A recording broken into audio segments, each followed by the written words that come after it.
ஒருநாள் இரணியகசிபு கோபமாக பிரகலாதனை அழைத்து கேட்டான். இரணியகசிபு, நீ எப்போதும் சொல்வது அந்த நாராயணன் யார்? என்னை விட பெரியவன் யாரும் இல்லை. அவன் எங்கே இருக்கிறான்? பிரகலாதன் அமைதியாகச் சொன்னான். அப்பா, என் நாராயணன் ஒரே இடத்தில் இல்லை. அவர் எல்லா இடங்களிலும் இருக்கிறார். காற்றிலும் இருக்கிறார், மண்ணிலும் இருக்கிறார், உயிருள்ள அனைத்திலும் இருக்கிறார். இந்த உலகில் இருக்கும் ஒவ்வொரு பொருளிலும் இருக்கிறார். இதைக் கேட்ட இரணியகசிபு இன்னும் கோபமடைந்தான். அவன் சிரித்து கேட்டான். அப்படியா? அவன் எல்லா இடங்களிலும் இருக்கிறானா? அப்போ இந்த தூணிலும் இருக்கிறானா? பிரகலாதன் அஞ்சாமல் பதில் சொன்னான். ஆமப்பா, என் நாராயணன் இந்த தூணிலும் இருக்கிறார்.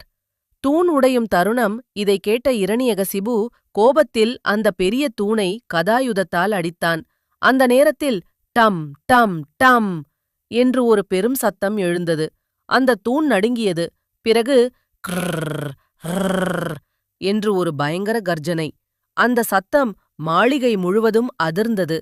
பூமி நடுங்கியது. தேவர்கள் கூட பயந்தார்கள். தூண் பிளந்து உடைந்தது. அதிலிருந்து சிங்கமுகமும் மனித உடலும் கொண்ட நரசிம்மர் வெளிப்பட்டார். அவரின் கண்கள் நெருப்பு போல எரிந்தன. அவரின் கர்ஜனை மூவுலகையும் அதிரச் செய்தது. போரின் தொடக்கம். நரசிம்மரை பார்த்ததும் இரணியகசிபு முதலில் அதிர்ந்தான். ஆனால் அவன் பெருமிதமாக சிரித்தான்.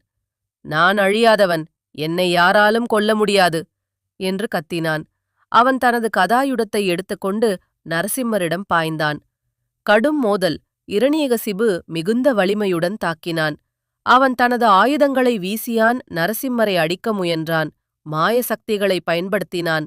ஆனால் நரசிம்மர் அவனை எளிதாக தடுத்தார். அவர் சிங்கம் போல வேகமாக நகர்ந்தார். அவரின் கர்ஜனை போர்க்களத்தை அதிரச் செய்தது. இரணியகசிபு மீண்டும் மீண்டும் தாக்கினான். ஆனால் நரசிம்மர் அவனை பிடித்து தூக்கி எறிந்தார். அவன் மீண்டும் எழுந்து போரிட்டான். அந்த நேரம் மாலை நேரம் வந்தது. சூரியன் மறையும் நேரம். நரசிம்மர் திடீரென இரணியகசிபுவை பிடித்தார். அவரை அரண்மனையின் வாசலுக்கு இழுத்துச் சென்றார். அஸ்தமனம். பகலும் இல்லை, இரவும் இல்லை அரண்மனை வாசலில். அரண்மனை உள்ளும் இல்லை, அரண்மனை வெளியும் இல்லை.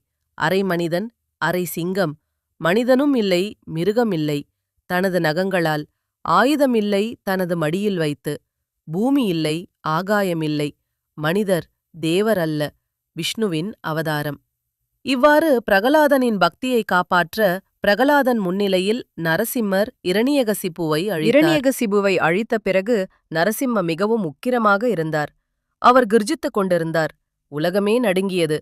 அப்போது எல்லா தேவர்கள் வந்து அவரை சமாதானப்படுத்த முயன்றார்கள். ஆனால் யாராலும் அவரை அமைதிப்படுத்த முடியவில்லை. மகாலட்சுமி கூட அருகில் செல்லவில்லை. அப்போது லக்ஷ்மியை தேவர்கள் கேட்டார்கள். நீங்கள் போய் நரசிம்மரை சமாதானப்படுத்துங்கள். ஆனால் மகாலட்சுமி சொன்னார், இது மிகவும் உக்கிரமான வடிவம். இப்போது அவரிடம் நான் கூட அருகில் செல்ல முடியாது. ஏனெனில் அந்த நேரத்தில் நரசிம்மர் உக்ர நரசிம்மராக இருந்தார். அப்போது தேவர்கள் பிரகலாதனிடம் கேட்டார்கள். தேவர்கள் பிரகலாதனிடம், உன்னால் மட்டும்தான் நரசிம்மரின் கோபத்தை தணிக்க முடியும் என்று சொன்னார்கள். அதனால் பிரகலாதன் பயமின்றி சென்று பக்தி பாடலை பாடினான். நரசிம்மரை வணங்கினான். அதை பார்த்தவுடன் நரசிம்மரின் கோபம் அடங்கியது. சாந்த நிலைக்கு வந்த பிறகு அவர் பிரகலாதனை ஆசீர்வதித்தார். பிறகுதான் லக்ஷ்மி அவருடன் சேர்ந்து லக்ஷ்மி நரசிம்மர் என்ற அமைதியான வடிவத்தில் இருந்தார்.